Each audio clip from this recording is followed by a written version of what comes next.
Agora, a Bíblia lida e explicada com Alain Amorim. Para quem quer ouvir a Palavra de Deus de forma simples e compreensível. Olá, querido ouvinte, querida ouvinte. Estamos de volta com o programa A Bíblia Lida e Explicada. Eu sou o pastor Alain Amorim. Nós continuamos o nosso estudo do Evangelho de Lucas no capítulo 6, caminhando para o encerramento desse importante capítulo. Hoje estudaremos juntos os versículos 37 ao 42. Acompanhe comigo a leitura da bendita Palavra de Deus. Não julgueis e não sereis julgados. Não condeneis e não sereis condenados. Perdoai e sereis perdoados. Dai e dar-se-vos-á. Boa medida, recalcada, sacudida, transbordante, generosamente vos darão. Porque com também com que tiverdes medido, vos medirão também. Propôs-lhes também uma parábola. Pode porventura um cego guiar outro cego? Não cairão ambos no barranco? O discípulo não está acima do seu mestre. Todo aquele, porém, que for bem instruído será como seu mestre. Por que vês tu o argueiro no olho de teu irmão, porém não reparas na trave que está no teu próprio? Como poderás dizer a teu irmão: deixa, irmão, que eu tire o argueiro do teu olho, não vendo tu mesmo a trave que está no teu? Hipócrita, tira primeiro a trave do teu olho, e então verás claramente para tirar o argueiro que está no olho do teu irmão. Lucas registra aqui a reta final dos ensinos de Jesus, e nós temos alguns ensinos práticos e importantes ainda voltados para a atitude do discípulo, ou seja, o comportamento do discípulo de Jesus. Na primeira parte dos versículos que nós lemos, Jesus fala do juízo temerário. É interessante que a Bíblia condena o juízo que é feito sem a análise de fatos. Esse é o juízo temerário, é o juízo de aparência, é aquela pessoa que somente por olhar uma outra, talvez pela sua aparência ou por causa de suas vestes, e fazer um juízo de valor, sem contudo conhecer aquela pessoa. Esse é o juízo que a Bíblia condena. A Bíblia não condena o juízo que é feito com bom siso, com testemunhas, o juízo que é resultado de investigação.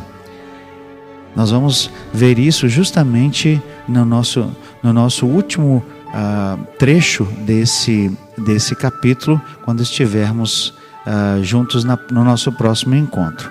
Mas aqui então, Jesus diz: não julgueis e não sereis julgados. Não condeneis e não sereis condenados.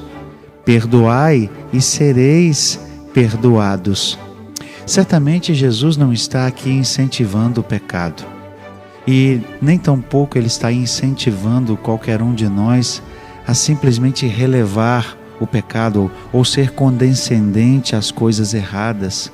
Por exemplo, como pais, nós não podemos tolerar que os nossos filhos ajam de forma errada sem que nós façamos a correção. É isso que Jesus está dizendo aqui. Mas a atitude que Ele quer ver nos seus discípulos é uma atitude de perdão e de tolerância. Ou seja, nós devemos ter a tendência a perdoar, a tendência a relevar. O que Jesus está dizendo aqui é que podemos ser um pouco menos duros, um pouco menos rígidos e assim tolerar mais e perdoar mais. Por isso Ele diz: perdoai e sereis perdoados. Da mesma maneira como nós, como falhos que somos, às vezes erramos, também as outras pessoas erram. E embora Ele não esteja encorajando uma atitude de condescendência, Ele está assim incentivando o perdão e uma atitude de perdão. Dai e dar-se-vos-á, boa medida, recalcada, sacudida, transbordante, generosamente vos darão, porque com a medida com que tiverdes medido, vos medirão também. Outra atitude que ele quer ver nos seus discípulos é a generosidade. Veja, ele usa como analogia, como comparação, uma forma de medida do mercado. Quando se comprava o grão e quando eles iam medir aquela medida para a compra do grão, o bom mercador, o mercador justo, correto, ele sacudia aquele vasilhame, aquele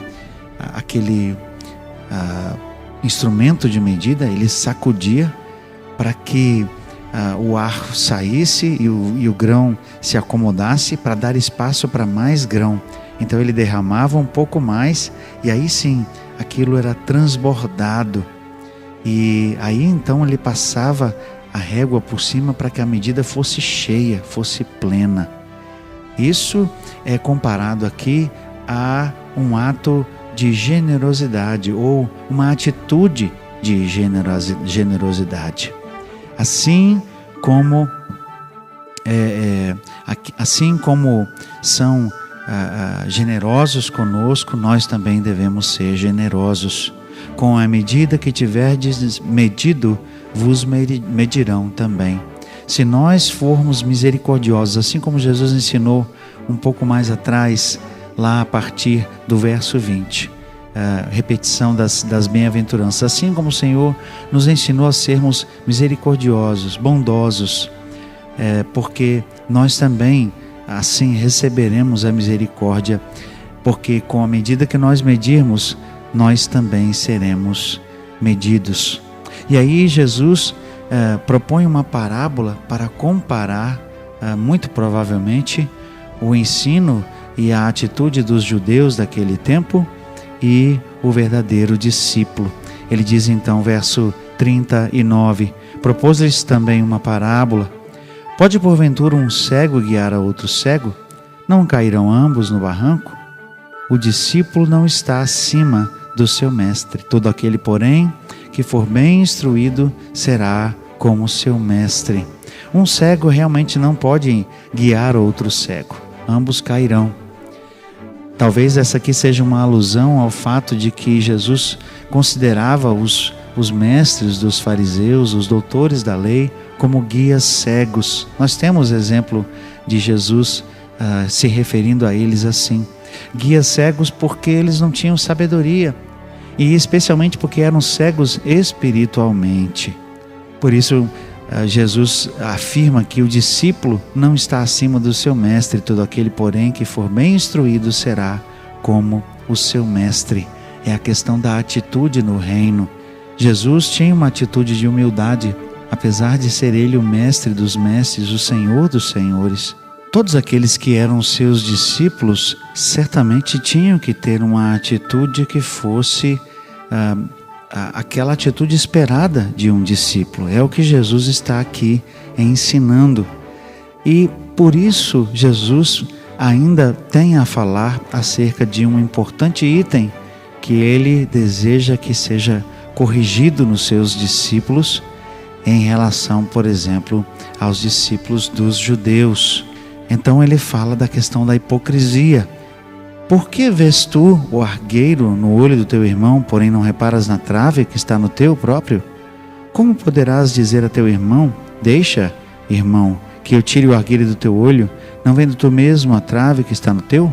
Hipócrita, tira primeiro a trave do teu olho, e então verás claramente para tirar o argueiro que está no olho do teu irmão.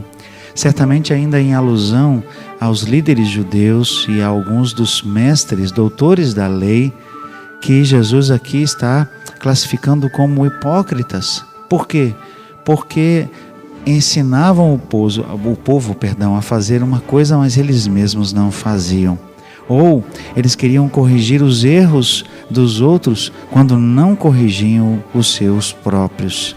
Mas aqui Jesus ensina uma atitude de humildade, de reconhecimento do próprio pecado e um reconhecimento da própria maneira de viver à luz dos outros, não condenando, sem dúvida, não julgando, não agindo de forma estrita, restrita, mas com atitude de perdão, como já vimos, e aqui também se lembrando da própria falibilidade humana. Nós somos falíveis, nós somos falhos, nós somos pecadores. Por isso Jesus alerta. Como é que você vê o argueiro? O argueiro aqui é comparado como uma coisa relativamente pequena que está na frente do olho, atrapalhando a sua visão.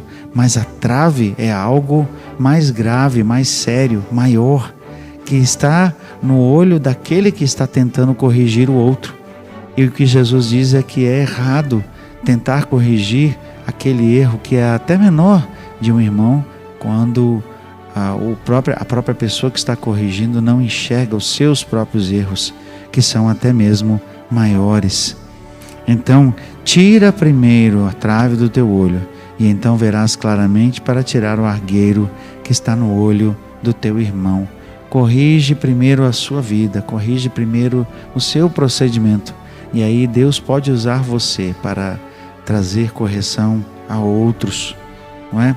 Eu creio que isso é tão importante e serve como lição prática para todos nós, pais, irmãos, não é? Amigos, porque às vezes temos a mania de querer corrigir os outros e nos esquecemos das nossas próprias falhas. O que Jesus está dizendo é que nós devemos olhar para nós mesmos primeiro, para não correr o risco de sermos classificados como hipócritas que vivem uma coisa e pregam outra, ou melhor dizendo, que pregam uma coisa e vivem outra.